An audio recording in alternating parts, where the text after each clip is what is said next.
할렐루야. 네, 주님의 이름으로 여러분들을 축복하고 또 사랑합니다. 여러분, 한 주간 삶을 어떻게 사셨습니까? 예수님과 동행하는 삶, 또 인도하시는 그 붙들어 주심에 오늘 우리가 감사하는 삶을 사셨는지요? 오늘 우리의 삶은 하나님을 찬양해야 되고, 오늘 우리의 삶은 하나님을 예배하는 자리에 서 있어야 합니다. 오늘 이 시간에도 하나님께서 그렇게 주님 앞에 서 있는 귀한 자녀들에게 말씀으로 함께 하실 줄 믿습니다. 이제 주님의 길 어떻게 따를 것인가 말씀 이제 다 보고 나서 우린 다시 그 예수님의 바울이 가르치는 믿음 실천 기술론 29번째 시간인데요, 같은 성령 다양한 은사라고 하는 제목으로 다시 이 고린도 전서를 통해서 또 바울을 통해서 오늘 우리에게 주시는 하나님의 음성을 듣는 귀한 시간 되어지길 원합니다. 그래서 고린도전서 강의를 통해서 다시금 주님의 음성을 듣고 순종하며 하나님이 원하시는 바른 믿음과 바른 신앙의 자리로 오늘 우리가 나아갈 수 있는 은혜가 우리 가운데 있어야 될 줄 알아요. 여러분, 바울은 계속해서 예배와 관련되어진 질문을 다루고 있습니다. 그래서 오늘 본문은 영적인 것에 관한 것을 우리에게 말씀하고 있는데요, 우리는 11장까지 요 좀 앞에 있는 내용을 통해서 예배 시의 복장은 어떠해야 하며 성찬은 또 어떻게 해야 되는지, 이런 문제들에 대해서 우리가 다루었습니다. 그리고 그 말씀을 어떻게 보면 좀 짧게 다루었는데, 지금 사도 바울이 이 영적인 문제에 관해서는요, 오늘 본문 12장부터 14장까지, 그러니까 작지 않은 본문을 할애해서 오늘 우리에게 말씀해 주고 있습니다. 이거 뭘까요? 그 이유는 그만큼 중요하다는 거예요. 이 영적인 부분에 있어서 오해도 많고, 또 오늘 우리가 공동체를 이루며 신앙생활하면서 실수도 많고, 또 그로 인해서 다툼도 많은 것이 이 신령한 것에 대해 오늘 우리가 오해하게 되어지면, 또 실수하게 되어지면 그런 자리로 가게 되기 때문에 많은 분량을 할애해서 우리에게 설명해 주고 있습니다. 은사에 관한 지식이 그만큼 중요하다는 거예요.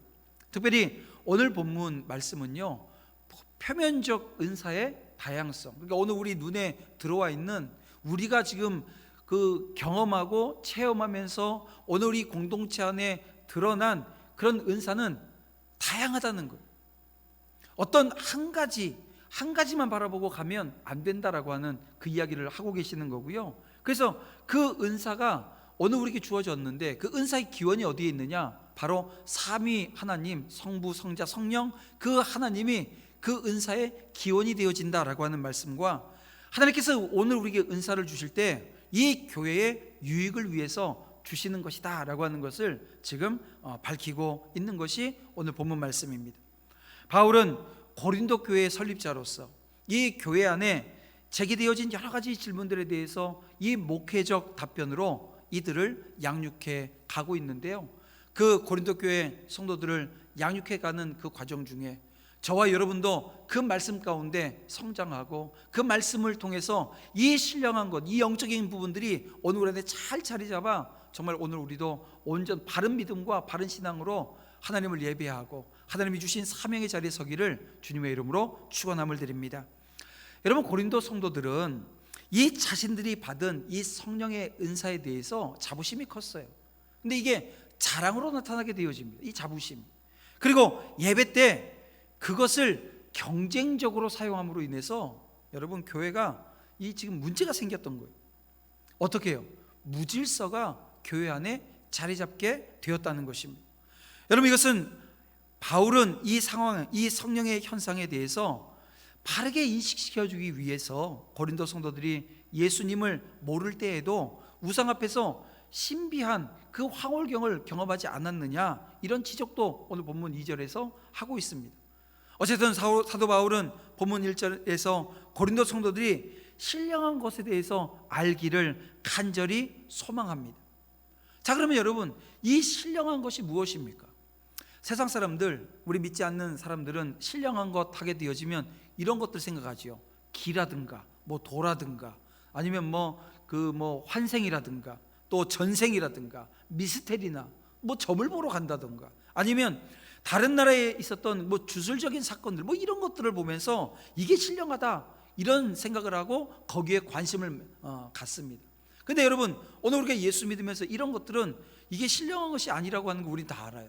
그리고 성경에서 말씀하고 있는 이 신령한 것들은 모두 영적인 것들입니다. 그 영적인 것들이라고 하는 말이 무슨 말일까요? 믿음에 관한 것이고, 하나님, 그러니까 그리스도에 관한 것이고, 또한 성령의 은사에 관한 것들을 성경은 신령한 것이라 오늘 우리에게 말씀해 줍니다. 그래서 오늘날 사람들이 가지고 있는 이 신령한 것에 대한 의견들이 오늘 믿는 사람들하고는 분명히 차이가 있어요. 오늘날 사람들이 신령한 것이라 생각하는 것은, 여러분, 그 끝을 보게 되면 다 공포감이, 또 좌절감이라고 하는 것을 느끼게 만들어 놓습니다. 하지만 성경에서 말씀하고 있는 이 신령한 것은 오늘 우리에게 평안을 주고, 오늘 우리를 경이롭게 하고, 또 여러분들의 삶에, 오늘 우리 믿음 생활에 나가는 삶에 소망을 주게 되어집니다. 여러분, 이것이 얼마나 큰 차이입니까? 그래서 신령한 것을 배우면 배울수록 더욱 하나님의 성품과 사역과 능력을 오늘 우리가 알게 되어진다는 것. 그러기에 성도는 신령한 것에 능통한 자들이 되어야 합니다. 오늘 이 시간 예배하는 우리 모두가 이 신령한 것에 능통한 믿음의 신실한 주의 종들이 되시기를 주님의 이름으로 축원합니다. 때문에 꾸준히 이 신령한 것에 대해 관심을 갖고 또 배워야 돼요. 여러분, 고린도 교회 안에 이 신령한 것이 많았을까요? 작았을까요? 좀 전에도 말씀드렸지만 많았어요. 이어지는 문맥을 보게 되어지면 고린도 교회 성도들 가운데 개인적으로 이 신령한 은사를 체험한 성도들이 많았습니다. 그리고 고린도전서 1장 7절 말씀만 보더라도 고린도 교회가 모든 은사에 부족함이 없었다라고 하는 그 말씀을 오늘 우리가 보게 되어집니다. 다시 말해서 이 고린도 교인들에게는 지혜, 지식, 믿음, 신유, 능력 행함, 예언, 통역, 여러분 방언 등 다양한 은사가 그들에게 주어졌습니다. 그런데 문제가 있어요. 이 다양한 은사가 교회 안에 있음에도 불구하고 그것을 어떻게 사용해야 옳은 것인지 이것에 대해서는 무지했다는 거예요. 그리고 오해를 했습니다. 그러다 보니까 실수가 나오기 시작하는 거예요. 하늘 문을 여는 열쇠를 가지고 있었는데요, 그 열쇠를 어떻게 사용해야 되는지 몰랐습니다. 그래서 그들은 신령한 은사를 잘못 사용함으로 좀 전에도 말씀드렸지만 예배를 무질서하게 만들어 놓았어요. 덕을 세워야 할 것으로 이 자랑의 근거로 삼고, 여러분 아무리 신령한 것이라 할지라도 여러분 그것에 대해서 무지하게 되어지면 여러분 그것이 악의 도구로 사용되어지는 그런 모습이 우리 가운데 나올 수밖에 없다는 거예요. 그래서 그들에게 이 배움이 필요했다는 것입니다. 그리고 사도 바울은 그 배움이 필요한 그들에게 말씀을 해주는 거예요. 여러분 그 말씀이 오늘 우리에게도 배움이 되어지며 오늘 우리에게도 필요한 말씀이 되어지길 원합니다. 먼저 3절 말씀을 보겠습니다. 그러므로 내가 너에게 알리노니 하나님의 영으로 말하는 자는 누구든지 예수를 저주할 자라 하지 아니하고 또 성령으로 아니하고는 누구든지 예수를 주시라 할 수 없느니라. 여러분 이 3절 말씀에서 우리는 인간이 처해 있는 두 가지 상태를 알게 되어집니다. 그 하나의 상태는 예수님을 저주하는 상태예요. 또 하나의 상태는요, 예수님을 주라 시인하는 상태가 되어집니다. 자, 그러면 여러분 언제 예수님을 저주하는 상태가 되어집니까? 아담이 범죄함으로 말미암아 모든 인류는 하나님 앞에 하나님을 저주하는 인생으로 살아갈 수밖에 없었습니다. 죄의 영향력 아래 있어서 이 사망을 기다리는 존재들이었는데요, 하나님께서 오늘 우리에게 생명을 얻을 수 있는 길을 제시해 주십니다. 그 길이 바로 예수 그리스도를 구주로 시인하는 것입니다. 어떻습니까 여러분? 쉬워요, 어려워요? 예수 그리스도를 주로 시인하는 게 혹여 어려운 분이 계시면 한번 손을 한번 들어서 표현해 주시기 바랍니다. 아마 여기는 아무도 없을 거예요. 왜냐하면 예수 그리스도를 주로 시인하기에 오늘 우리는 구원받았고 구원받은 하나님의 자녀들은 하나님을 예배하는 것이 마땅하기에 오늘 이 자리에 하나님을 예배하러 나온 줄 믿습니다. 그래서 오늘 우리에겐 이 하나님을 구주로 고백하는 것, 하나님이 오늘 우리에게 구원자 되신다라고 하는 이 고백은요 어려운 것이 아닙니다. 그리고 예수를 구주로 고백하는 사람들은 이 사망의 굴레를 다 벗은 자들입니다. 근데 여러분, 이렇게 쉽고 간단한 것이 인간의 힘으로 하려고 하면 그게 안 된다라고 하는 거예요. 3절 말씀을 다시 한번 볼게요. 또 성령으로 아니하고는 누구든지 예수를 주시라 할 수 없느니라. 그렇습니다. 예수님을 주라고 고백하는 것은 정말 쉬운 일이지만 이게 간단하고 쉽지 않은 이유가 뭐냐면 성령께서 해주지 않으시면, 성령으로 아니하고는 여러분 이 고백 자체가 도무지 할 수 없는 고백이라는 거예요. 여러분, 다신론에 사로잡혀 있는 자들, 모든 것에 다 신이 있다고 생각하는 그 문화권에 있는 사람들 보게 되어지면요, 오늘 우리가 가서 예수를 전해도 이게 지금 예수를 믿는 건지 안 믿는 건지 분별하는 게 참 쉽지가 않습니다. 특별히 동남아시아권 가게 되어지면 예수 믿으라고 그러면 뭐 다 모여요. 그냥 뭐 동네 그냥 하나가 그냥 다 나올 정도로. 근데 그들에게 예수 믿으라 그러면, 그리고 예수 믿고 구원받자 그러면 아멘 합니다. 그런데요, 그 다음 날은 또 어디 가는 줄 아세요? 다른 거 믿어요. 그래서 제가 그 캄보디아에도 가게 되어지면 예수 믿는다고 하면도 집 앞에다가는 다 우상들 하나씩 다 세워놨어요. 아침에 나갈 때 거기다가 빌고 가는 거예요. 여러분, 그 모습이 무엇입니까? 오늘 우리가 보세요. 그 문화권에 있는 사람들은 아주 다양한 많은 신들 중에 예수도 그 신 중에 하나인 거예요. 그러니까 다다익선이 많이 믿으면 많이 믿을수록 좋다는 거죠. 그것도 일본 같은 데는 또 거기도 이제 범신론 아니에요. 그러니까 거기는 바늘질 하다가 바늘이 이제 오랫동안 바늘질하면 바늘이 닳잖아요. 그러면 이게 바늘도 신이라는 거예요. 그래서 이거 그냥 안 버립니다. 어떻게 하냐면 종이배 하나 만들어 가지고요, 거기다가 바늘 딱 해가지고 냇물에다 띄워 보내면서 빌어요. 그 바늘신이라고. 그러니 여러분, 거기서 복음 전한다라고 하는 게 쉽겠냐고요. 아니, 믿겠다고 얘기를 한다니까요. 믿는다고 얘기를 하는데 성령이 역사하지 않는 가운데 믿는 건요, 자기 결단이기 때문에 거긴 아무 변화가 없는 거예요. 성령의 역사 없이 믿음을 고백하는 것, 이게 여러분 가능하냐는 거예요. 불가능한 것입니다. 여러분, 예수를 믿지 않는 사람들이 누구의 지배를 받습니까? 죄 아래 사단의 지배를 받는 것 아니에요? 그러니 어찌 스스로 예수님을 구주로 고백할 수 있겠습니까? 사단의 지배를 받는 사람이 비록 예수가 하나님의 아들이시라고 하는 것을 안다고 해도 스스로 주를 고백하지는 못한다는 거예요. 여러분, 그 예가 누가복음 8장에 나옵니다. 귀신들이 그리스도를 하나님의 아들로 알면서도 구주로 고백하지는 않더라는 거죠. 반면에 우리가 예수를 구주로 고백할 수 있는 것은 오늘 우리 안에 다른 힘이 있기 때문에 그렇습니다. 내 힘이 아니라는 거예요. 사람의 능력을 초월하시는 분, 즉 하나님의 영이신 성령이 역사하시기 때문에 오늘 우리가 그 고백을 하고 그 고백 가운데 바른 신앙, 바른 믿음으로 신앙생활에 나가는 거예요. 그렇습니다. 인간은 성령으로만 하나님 앞에 나아갈 수 있고요, 죄와 사망의 권세에서 자유케 될 수 있음을 여러분 믿으시길 바랍니다. 인간이 이 사망의 권세에서 해방되는 것은 여러분 오로지 성령의 역사로만 가능하다는 거예요. 여러분, 이 믿음에 흔들림이 없기를 주님의 이름으로 축원합니다. 그래서 디도서죠. 디도서 3장 5절 말씀을 보게 되어지면 이렇게 말합니다.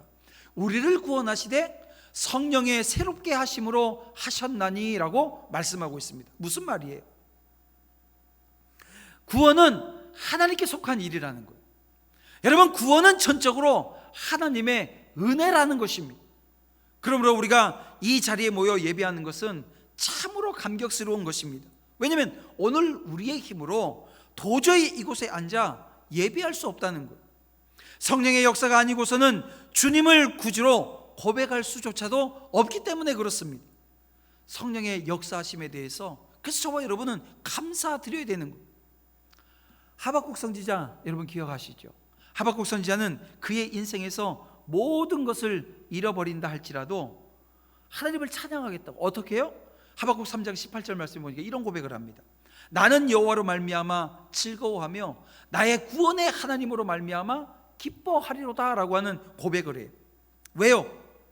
그는 자신에게 임한 구원이 자기 스스로 얻을 수 없는 것이라고 하는 것을 알고 있었기 때문입니다. 아무리 잡으려고 해도 잡을 수 없고 얻을 수 없었던 이 구원을 하나님께서 이루어 주셨다는 거죠. 여러분, 우리도 그러해야 합니다. 주권적인 성령의 역사가 없다면 오늘 우리가 억만금을 주고도 여러분 구원은 얻을 수 없는 거예요. 이처럼 성령의 역사는 놀라운 것입니다. 여러분, 이제 사도 바울이 이 성령의 역사 놀랍다. 근데 이 성령의 놀라운 역사하심이 오늘 우리에게 어떻게 해요? 은사라고 하는 선물을 통해서 주어진다는 것. 그리고 바울은 은사를 설명하면서 4절에서는 성령, 5절에서는 성자, 6절에서는 성부 하나님을 그 순서적으로 언급하면서 설명을 합니다. 우리 4절부터 6절을 보겠습니다. 은사는 여러 가지나 성령은 같고, 직분은 여러 가지나 주는 같으며, 또 사역은 여러 가지나 모든 것을 모든 사람 가운데서 이루시는 하나님은 같으니라고 말씀하고 있습니다. 즉 성도가 받은 은사는 단지 성령만의 역사에 의한 것이 아니라 삼위일체 하나님의 역사라고 하는 것을 강조하는 것입니다. 여러분, 영적인 현상, 이 영적인 현상은 다시 말씀드리지만 성령께서 주장하실 때 나타나는 거예요. 하지만 육신으로 드러나는 현상은요, 이건 여러분 성자 하나님, 오늘 우리 주님 예수님께서 그 가운데 은사로 우리에게 주십니다. 그런가 하면 여러 일들 가운데 일어나는 섭리적인 현상, 이 역사인데 이 섭리적인 현상도 이 성부 하나님의 은사로 말미암아 우리에게 주어진다는 것. 그럼에도 불구하고 지금 사도 바울은 성령에 관한 이야기들을 이제 8절부터 쭉 이어서 나가고 있는데요, 그러면서 4절에 다시 말씀드립니다. 은사는 여러 가지나 성령은 같다라고 하는 이 말씀의 의미가 무엇인가라고 하는 것을 오늘 우리에게 알게 하신다는 거예요. 여러분, 이 말씀은 교회 안에 은사가 다양하다는 거죠. 여러 가지로 은사가 주어집니다. 여러 형태로 나타난다라고 하는 말씀인데, 이제 8절부터 10절까지 말씀을 보게 되어지면 나오는 은사 내용이 9가지나 되어져요. 근데 이 모든 은사가 어떻게 해요? 한 분 성령 하나님으로 말미암아 오늘 우리에게 주어진다는 것입니다. 즉 은사의 출처가 바로 성령께 있다라고 하는 거예요. 나무로 비유해 볼게요. 나무는 영양분을 어디로 공급을 받습니까? 뿌리로 공급을 받아요. 그래서 뿌리가 아주 잘 내리고, 이 또 뿌리 중에 큰 뿌리가 아니라 그 안에서 아주 작은 잔뿌리들이 많이 나오게 되어지면 건강합니다. 하여간 뭐 이 뿌리가 성령에 비유할 수 있고, 또 나무 가지들이 많잖아요. 이 가지가 은사로 이야기할 수 있습니다. 그러니까 뿌리는 하나고, 그리고 나무 가지들이 막 이렇게 뻗어나가 있다는 거죠. 그래서 이렇게 설명 가능한데, 이렇게만 설명하면 오해가 생겨요. 왜냐하면 여러분 그 과실수를 키워보신 분들은 아마 아실 겁니다. 저도 이제 사과 나무를 좀 키워 봤는데요, 이게 사과 나무를 보게 되어지면 중요한 나무 가지가 있고 중요하지 않은 나무 가지가 있어요. 여러분, 어떤 가지가 중요할까요? 열매 맺는 가지는 되게 중요한 가지예요. 그래서 1월달, 2월달에 그 전지라고 하는 걸 하거든요. 그러니까 나무가 물을 빨아 올리기 전에, 뿌리가 물을 빨아 올리기 전에 나무 가지를 다 잘라줍니다. 근데 그 나무 가지에서 어디서 열매가 맺고 이게 그 좋은 과실이 맺혀질까라고 하는 게 벌써 가을에 그 사과 따고 나면요, 가서 보면 다 보여요. 아, 여기에서 나오겠구나. 그래서 그걸 나중에 그 안 좋은 가지들, 이 열매 맺지 못할 가지들 다 잘라줍니다. 근데 그때만 잘라주고 마는 게 아니고요, 제 기억에 한 8월달, 9월달 되면 또 한 번 해요. 전지를 중간에. 왜 하냐면 그때도 보게 되어지면 이제 봄에 새순이 나고 가지가 막 형성되고 이파리가 나고 하거든요. 근데 거기에는 뭐가 없어요? 열매가 없잖아요. 그러니까 열매 먹기 위해서 다 잘라줍니다. 왜 잘라주냐 하면요, 우리 한국 사람은 사과를 뭘로 먹어요? 색깔로 먹잖아요. 빨개야 먹잖아요. 빨개야 값이 많이 나옵니다. 빨간 사과를 많이 먹으니까 햇빛 많이 들어오라고, 바람 잘 통하라고 나무가지 다 잘라줍니다. 또 그때도 다 솎아내요. 그래서 이파리까지 따줘요. 왜냐면 이파리가 사과나무에 딱 붙어버리면 여기는 또 파래지잖아요. 그러면 또 이게 사과 값이 없거든요. 다 이런 작업들을 해줍니다. 그러니까 나무 가지에, 이 과실수에는 좋은 가지가 있고, 그러니까 중요한 가지가 있고 안 중요한 가지가 있어서 안 중요한 가지는 다 잘라주는 거예요. 그런데 성령으로 말미암아 오늘 우리에게 주어진 은사는요, 덜한 것도 더한 것도 없다는 거예요. 다 중요하다는 거예요. 이게 지금 나무하고 이 오늘 우리가 받은 은사하고 다른 점입니다. 모든 은사가 성령의 역사로 이루어졌다라고 하는 것을 인정하게 되어지면 이런 거죠. 더 중요한 은사, 덜 중요한 은사가 존재하지 않는다라고 하는 것을 알게 되어집니다. 여러분, 그런데 만약에 여기 계신 우리 성도님들 중에 이게 더 중요하다고 생각하는 은사가 만약에 내 눈에 들어오게 되어지면 그 은사 가지고 있는 사람들 앞에 가면 어떻게 돼요? 주눅이 들어요. 주눅 드는 모습을 보게 되어집니다. 아니면 자신의 은사를, 내가 받은 은사가 이게 중요하다 생각하게 되면 과시하게 되어진다는. 그런데 여러분, 성령을 뿌리로 하는 은사의 모든 가지 중요하다 말씀드렸죠? 더한 은사도 덜한 은사도 없다는 것입니다. 왜 그렇습니까? 은사는 이 성령께서 교회의 덕과 개인의 유익을 위해서 아주 적절하게 나누어 주셨기 때문에 그렇습니다. 그렇습니다. 삼위 하나님이 주시는 은사는 교회에 유익이 되어집니다. 자, 오늘 본문 7절 말씀을 보세요. 각 사람에게 성령을 나타내심은 유익하게 하려 하심이라 라고 말씀합니다. 그렇습니다. 이 성령의 은사는 성도들의 신앙에 유익을 주기 위해서 주신 것입니다. 이것은 매우 중요한 건데요, 이것을 분명히 알고 있어야 올바른 신앙을 이룰 수가 있습니다. 근데 고린도 교회 성도들 안에 이 분쟁이 발생하고 은사로 인해서 무질서하게 된 것은 이런 겁니다. 은사를 주신 목적을 그들이 바로 알지 못했다는 거예요. 여러분, 은사는 그 자체가 목적이 아닙니다. 은사는 신앙의 목적이 되어줄 수 없어요. 은사는 우리 신앙의 증진과 교회의 덕을 세우기 위한 수단입니다. 또한 성도의 신앙생활의 유익을 위해서 성령께서 오늘 각자 성도들에게, 오늘 여기 계신 우리 성도들에게 필요에 따라 나눠주신 것이, 그게 이 선물이라는 거죠. 필요에 따라 나눠주신 선물인 것입니다.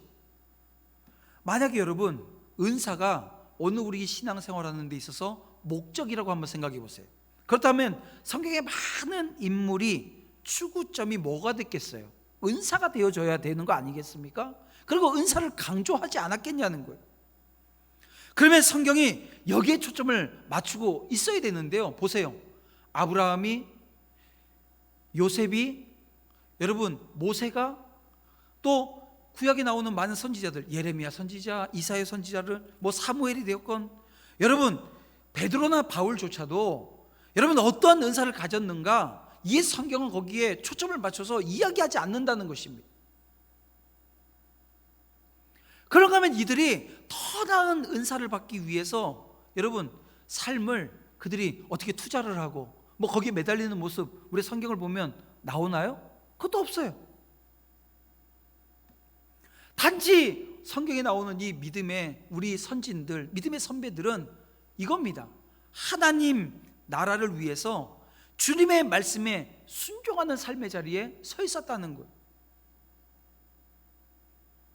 그리고 그들은 교회를 위해서 이 복음이 확장되어지기를 원했고, 또 다른 사람의 유익을 위해서 자신에게 주어진 은사를 사용했던 것을 보게 되어집니다.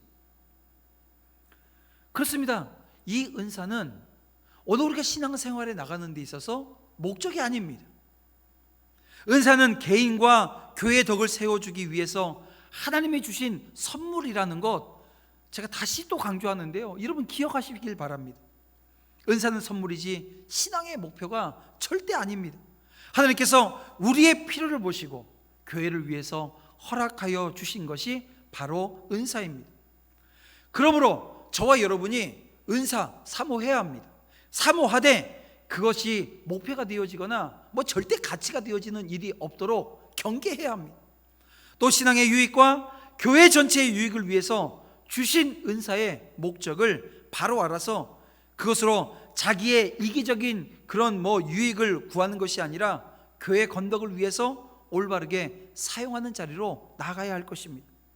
그런데 여러분 보세요. 예나 지금이나 방언을 말하고 환상을 보는 등의 소위 이런 영적인 현상에 교회 신앙생활하면서 거기에 관심을 쏟는 사람들이 많아요. 그래서 어느 교회 어느 목사가 신령하다더라 그러면 다 뭐예요?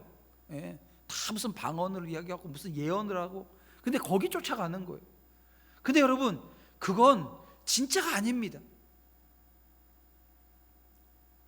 하나님이 주시는 은사는 여러분 그보다 훨씬 범위가 넓어요. 그냥 좁게 보고 그것만 바라보지 마시라는 거예요. 넓다라고 하는 것, 우리 삼위일체 하나님이 주시는 은사에 대해서 우리는 바르게 이해하고 바르게 그 받은 은사를 또 사용하는 자리로 나가야 되는데요, 이제 바울은 같은 성령에 의해서 다양한 은사가 나타난다라고 하는 사실을 7절 이하에서 강조하기 시작합니다. 즉 어느 은사는 성령에 속했고 또 어느 은사는 성령에 속하지 않았다는 식으로 나눌 수 없다라고 하는 것을 지금 말하는 거예요.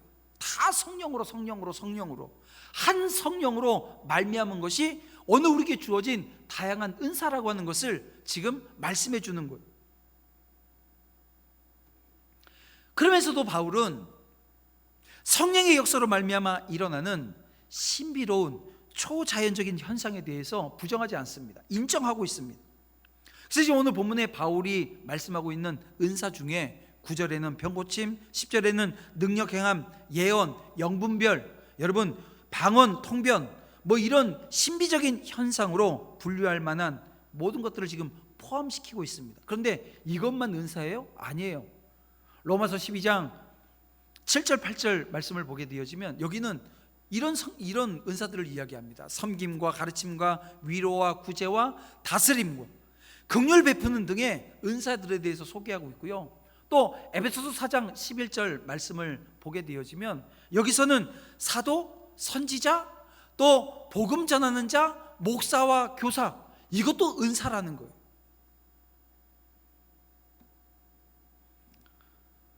그러나 바울은 신비로운 현상을 동반하지 않는 은사라 하더라도 서로 다른 영에 속한 은사는 아니다라고 이 단언하면서 가르칩니다.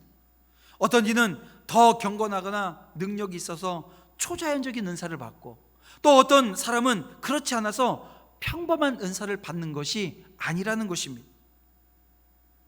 다시 말씀드립니다. 하나님이 오늘 우리에게 주신 은사 중에 더 나은 은사도 그리고 덜한 은사도 없다라고 하는 것을 기억하십시오. 이 얘기는 뭐냐면 은사의 다양성을 여러분 인정해야 된다는 것입니다. 여러분 생각해 보세요. 여기 계신 분들은 이 방언의 은사만 받았고, 여기 있는 분들은 이 예언의 은사를 받았고, 우리 4층에 계신 분들은 병고침의 은사를 받았다, 이렇게 한번 보세요. 좋은 일이에요, 나쁜 일이에요? 다시 말씀드리지만 받은 은사가 오늘 우리에게 다 유익하고 좋은 것들입니다. 그런데 문제는 뭐냐면 이 유익한 은사들을 다 받았음에도 불구하고 여기에 섬기는 은사가 없고 봉사의 은사가 우리 전혀 여기 지금 없다고 한다면 어떻게 될까요? 교회가 유지되어지는 건 불가능합니다. 이것이 교회에 유익한데 방언도 하고 예언도 하고 병 고치는 은사도 있으니까 이게 얼마나 교회에 유익합니까? 그런데 교회는 유지되어지지 못해요. 교회가 유지되려면 누군가 와서 쓸고 닦고 먹이고 청소부터 해서 모든 이 해야 될 일들이 많이 있습니다. 그래서 하나님께서 우리에게 주신 은사는요, 교회의 유익을 위해서 또 교회의 유지를 위해서 주신 은사들이 있어요. 근데 이것은 되게 중요한 은사고 이거는 중요하지 않고, 이런 은사가 없다는 거예요. 다 중요하다는 거예요. 그러면 여러분 보세요. 오늘 우리가 그러면 또 이런 생각도 한번 해보게 되잖아요. 그럼 최고의 은사가 뭘까? 이게 우문인데 현답은 이겁니다. 내가 받은 은사가 최고의 은사인 줄 여러분 믿으시길 바랍니다. 내가 받은 은사가 최고의 은사인 거예요. 각자가 받은 은사가 최고입니다. 그리고 받은 은사가 정말 최고가 되게 하기 위해서 그 은사를 어떻게 해요? 주의 일과 교회를 세우는 일에 서로 협력하면서 아주 요긴하게 사용되어질 때 진짜 그게 최고의 그런 은사가 되어지는 것입니다. 그렇습니다. 모두가 예수 그리스도의 몸된 교회의 유익을 위해서 사용하도록 하나님이 나눠주신 것입니다. 우리가 이 찬양팀도 보게 되면 이렇게 합주를 하잖아요. 드럼과 뭐 베이스, 기타, 뭐 키보드, 또 뭐 펄스 세컨 해가지고 같이 하는데 그냥 내가 하는 것만 주장해가지고 막 드럼은 자기 거 막 두들기고 있고 베이스는 또 혼자 막 하고 있고, 여러분 그렇게 되어지면 이 조화라고 하는 게 없고요, 하모니가 이루어지지 않는 거잖아요. 여러분 마치 은사가 그렇습니다. 오늘 우리가 어떤 은사를 받았다 하더라도 이 은사가 교회 안에 제대로 자리 잡고 하려면 이 조화라고 하는 게 필요한 거예요. 결국 그리스도의 몸된 교회에 유익이 되도록 사용할 수 있어야 하는 것입니다. 왜냐하면 그걸 그래야 성령께서 나눠주신 목적대로 오늘 우리가 쓰기 때문에 그래요. 하나님께서 여러분에게 어떤 은사를 주셨습니까? 성령 하나님께서 여러분에게 주신 은사들이 있습니다. 저는 없는 것 같은데요, 네, 기도하세요. 없지 않아요. 다 주셨습니다. 혹여 여러분들 중에 한 달란트 받아서 그 달란트를 땅속에 묻어둔 어리석은 자들이 되어지지 않기를 주님의 이름으로 축복합니다. 그 자리로 가서는 안 돼요. 왜냐하면 그 결과가 무엇입니까? 악한 종이라고, 이 불순종한 종이라고 질타를 하시잖아요. 그리고 어두운 데서 슬피 울며 이를 갈게 될 거라. 이게 여러분 얼마나 망측한 일입니까? 그런 일들이 오늘 우리 가운데 없어야 합니다. 오늘 우리에게 주신 은사를 통해서 교회의 유익이 되어지며 또 오늘 개인적인 신앙에 유익이 되어지는 은혜가 분명히 있어야 됩니다. 교회의 유익을 위해서 은사를 사용하며 함으로 말미암아 하나님께서 원하시는 그 사명의 자리에 우리 다 같이 서기를 주님의 이름으로 축복드립니다. 이제 말씀을 좀 정리하겠습니다. 많은 사람들이 초자연적인 현상을 동반하는 은사에 관심을 갖습니다. 집중한다는 얘기지요. 그러나 그런 현상이 여러분 이방 종교 가운데도 나타난다라고 하는 점을 고려할 때 여러분 우리의 관심은 어디에 있어야 할까라고 하는 것은 분명해집니다. 그것은 신비로운 영적 현상이 아니라 은사를 주신 하나님의 목적에 오늘 우리가 관심을 가져야 합니다.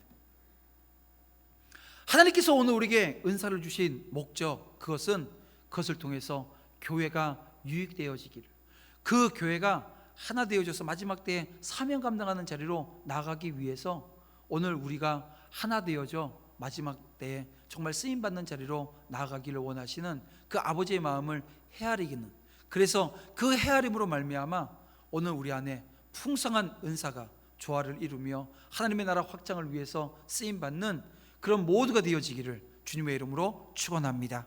우리 함께 기도드리겠습니다. 사랑과 은혜가 풍성하신 아버지 하나님, 같은 구원을 허락하시고 다양한 은사를 주셔서 하나님과 교회를 섬기게 하시니 감사드립니다. 이제 삼위일체 하나님께서 주신 은사를 감사한 마음으로 받아서 그 은사들이 서로 조화를 이루어 정말 하나 되어지는 은혜의 자리로 믿음의 종들이 신실하게 나아갈 수 있도록 주님 역사해 주시옵소서. 예수님의 이름으로 기도드립니다. 아멘.